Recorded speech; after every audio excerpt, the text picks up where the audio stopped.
गाजीपुर जिले के करंडा थाना क्षेत्र के अंतर्गत आने वाला कटरिया गांव, जो इस समय चर्चा का विषय बना हुआ है। विश्वकर्मा समाज की एक युवती की संदिग्ध मौत के मामले में पीड़ित परिवार से मिलने जा रहे समाजवादी पार्टी प्रतिनिधि मंडल व सपा कार्यकर्ताओं के साथ साथ जो बदसलूकी हुई वो निंदनीय थी।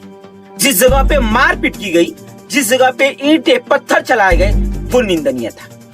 इससे पहले भी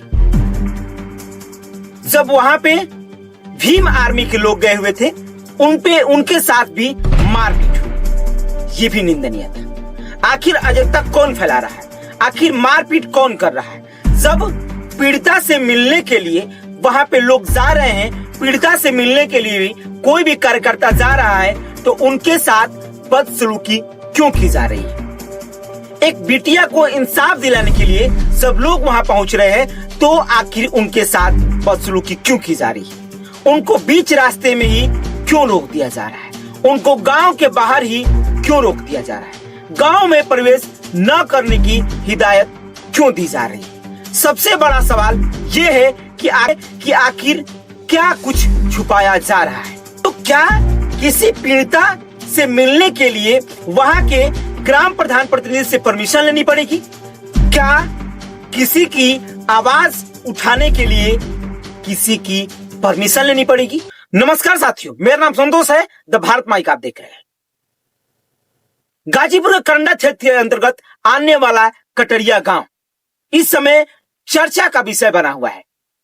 कुछ दिन पहले ही उस पुल के पास, जमनिया और धर्मपुर पुल के पास, उस बेटिया का कुछ वस्त्र मिले और उसके कुछ दिन बाद ही वहीं पे उसका शव पाया गया। प्रशासन के द्वारा निकाला गया। तब से लेकर के उनकी हत्या का आशंका जताई गई। नामजद एफआईआर हुआ, हालांकि उसमें एक लोग की गिरफ्तारी भी हुई और तब से सियासी माहौल पूरे तरीके से गर्म है। लेकिन अभी 22 तारीख को जो हुआ उस गांव में, वो सोचनीय बात है और बहुत सारे सवाल भी खड़ा कर रहा है। जब डेलीगेशन था कि वहां मिलने के लिए लोग जाएंगे, तो फिर आखिर वहां पे बवाल क्यों कटा?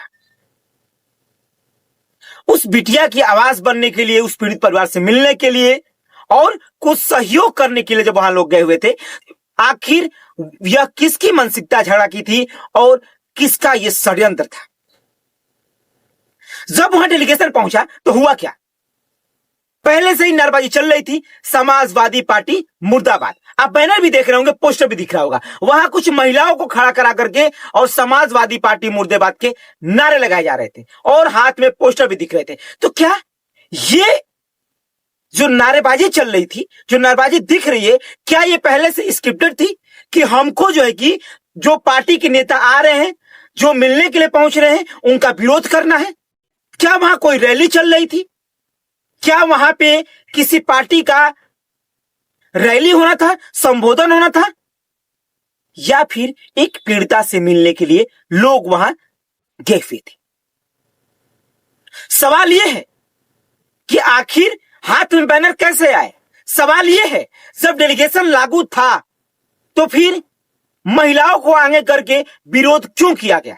सवाल यह है कि ईंट पत्थर छत पे क्यों रखे गए थे? सवाल यह है कि किसके तरफ से पहले पत्थरबाजी हुई?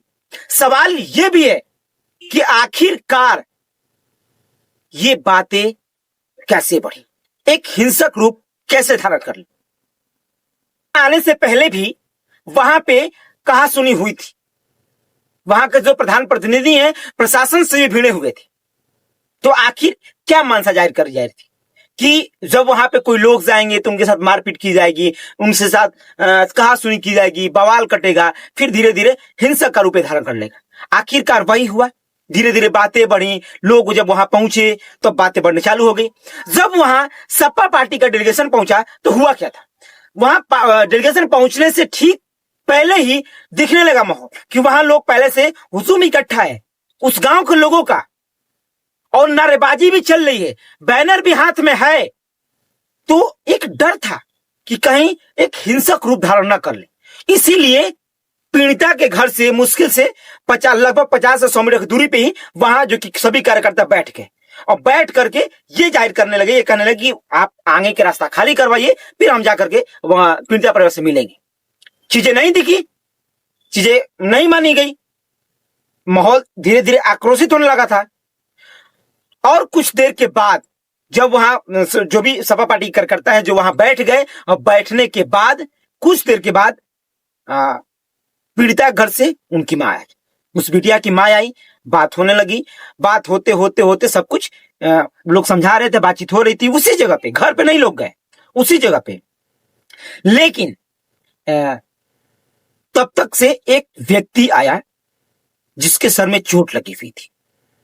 आने के बाद धीरे धीरे माहौल अब हिंसा का रूप धारण करने लगा। लोग लगा कि आखिर हुआ क्या है, आखिर कैसे झगड़ा बढ़ गया। अब देखते देखते हिंसा का रूप इतना धारण कर लिया, देखते देखते वहां का माहौल इतना बिगड़ गया कि पत्थरबाजियां चालू हो गई और दोनों तरफ से पत्थर अनाधून चलने लगे। प्रशासन को भी चोटें आई, उसमें कोतवाल को भी चोटें आई हैं, सपा पार्टी के कार्यकर्ता को भी चोटें आई हैं, विपक्ष पार्टियों को भी चोटें आई हैं, यानी चोटें सबको आई। लेकिन सवाल यह है कि जब वहां पे पीड़िता से मिलने के लिए लोग गए हुए थे तो ये पत्थरबाजियां कैसे शुरू हो गई। सवाल यह भी है कि जब वहां पे कोई भी मिलने के लिए जा रहा है तो फिर वहां माहौल कौन बिगाड़ रहा है, कौन शुरू से ही लगा हुआ है माहौल को बिगाड़ने के लिए, कौन शुरू से लगा हुआ है इस चीज को करने के लिए कि इस गांव में कोई नहीं आएगा। क्या किसी घर में दुख पड़ता है तो वहां मिलने के लिए कोई नहीं जाता है? क्या इसका जवाब कोई देगा? क्या यह घटना जो इसके विरोध में है, क्या यह घटना उनके घर पे घटी होती तो क्या वाकई में आज ये लोग विरोध करते? एक मामला हुआ था, मैं याद दिलाना चाहता हूं, एक मामला हुआ था, तिलोकपुर का मामला था। एक बिटिया के साथ छेड़छाड़ की गई थी और उस समय आपने देखा था जिस तरीके से सेवराई तहसील में पुतले तक फूंक दिए गए, जिस तरीके से जो प्रदर्शन हुआ, रोड पर पुतला फूंका गया, तब किसी की आवाज तो नहीं उठी, तब किसी ने वहां पे ऑब्जेक्शन लगाने के नहीं आया। लेकिन क्यों आखिरकार जब उस पीड़िता से लोग मिलने के लिए जा रहे हैं, उनकी बातें सुनने के लिए जा रहे हैं, तो आखिर ये किसके दबाव में ऐसा किया जा रहा है? आखिर है ये कौन लोग हैं जो ऐसा कर रहे हैं? कोई मिलने जा रहा है जो प्रशासन की बात नहीं मान रहा है। आखिर हो कौन भाई आप सीओ से भिड़ जा रहे हो, आप कोतवाल से भिड़ जा रहे हो, आप प्रशासन से भिड़ जा रहे हो। आखिर आपकी मानसिकता है क्या? अराजकता आखिर कौन फैला रहा है? आप फैला रहे हो या फिर दूसरे लोग फैला रहे हैं? लोग तो वहां सिर्फ, अच्छा लोग वहां किस ले जाएंगे? लोग इसीलिए जाएंगे ना, यही मानसिकता लेकर के जाएंगे ना कि हम परिवार से मिलेंगे, जाएंगे, उनको कुछ सहायता राशि देंगे, उनकी बातों को सुनेंगे, जो होगा तो आगे हम कार्रवाई करने के लिए थोड़ा सा प्रशासन से मिलेंगे। लेकिन आप जब गांव में जाने से पहले ही इस तरीके का माहौल क्रिएट कर देंगे, झंडा लेकर खड़े हो जाएंगे, पोस्टर लेकर खड़े हो जाएंगे, आप पोस्टर लेकर खड़े हो जाएंगे, नारेबाजी करने लगेंगे, तो ये किस हद तक सही है? आखिर जांच का ही विषय है, आखिर जांच करे प्रशासन कि सबसे पहले अराजकता फैलाने वाले व्यक्ति कौन है और ईंट पत्थर चलाने वाला व्यक्ति कौन है, किसके तरफ से सबसे पहले ईंटबाजी की गई, जिस ईंटबाजी में प्रशासन को भी गंभीर चोटें आई हुई है। सपा पार्टी के कार्यकर्ता को भी चोट आई है, विपक्ष पार्टी को भी चोट आई हुई है। लेकिन अब भी सवाल वही है, क्या उस बिटिया को इंसाफ मिलेगा या फिर सिर्फ और सिर्फ राजनीति ही खेली जाएगी? क्या विश्वकर्मा समाज के परिवार को इंसाफ मिलेगा या फिर सिर्फ और सिर्फ राजनीति इसमें खेली जाएगी? क्या उनपे कार्रवाई होगी जिन्होंने इस माहौल को बिगाड़ा है? ये कोई इस दिन से नहीं, शुरू से पहले दिन से ही ऐसा कौन व्यक्ति है जो पहले दिन से ही माहौल को बिगाड़ने के चक्कर में लगा हुआ है? क्या उस व्यक्ति पे कार्रवाई होगी या फिर फाइलें दब करके रह जाएगी? गाजीपुर के करंडा क्षेत्र में जो ये घटना घटी है वो निंदनीय है। इसके विषय में आप क्या सोचते हैं, हमें जरूर बताइएगा।